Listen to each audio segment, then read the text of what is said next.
a ottobre, quindi a febbraio, perché perché quello lo sa, il sottale per organizzare non può prima, io speravo prima di Natale, quindi saremo anche abbastanza pronti, cioè prima di Natale, ma ci ha proprio detto che non ce l'ha fatto nei corsi, eccetera, in febbraio, e noi aspettiamo ma andiamo avanti. Quindi questo dal punto di vista consultare. Dal punto di vista più, diciamo, del lavoro internos, al mio rientro, il direttore lo sa già, metà novembre, ci troveremo per vedere proprio l'analisi dei materiali. Questo la dottoressa Lavara che parlerà degli altri materiali che sta consultando, proprio per cominciare a individuare, le chiavi, diciamo, e proprio impostare l'interfaccia chiamiamolo, del nostro archivio digitale che conterrà tutti gli altri archivi.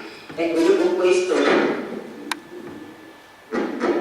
fatto il nostro lavoro, quello che stiamo facendo, ognuno appunto nei suoi tempi e nei suoi modi. Ribadisco che il progetto è molto ambizioso dal punto di vista scientifico, però vedo che, consentitemelo, forse sarà un po' più esultuosa, però vedo che anche in Germania è stato accolto con grande entusiasmo, qui altrettanto, e quindi io ho molta fiducia che tutti insieme realizzeremo una cosa veramente importante. Vi ringrazio. Grazie.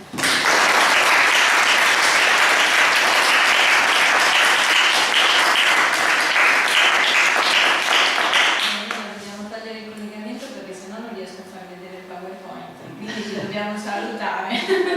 Saluto e veramente vi ringrazio, un abbraccio grandissimo, a prestissimo. Grazie.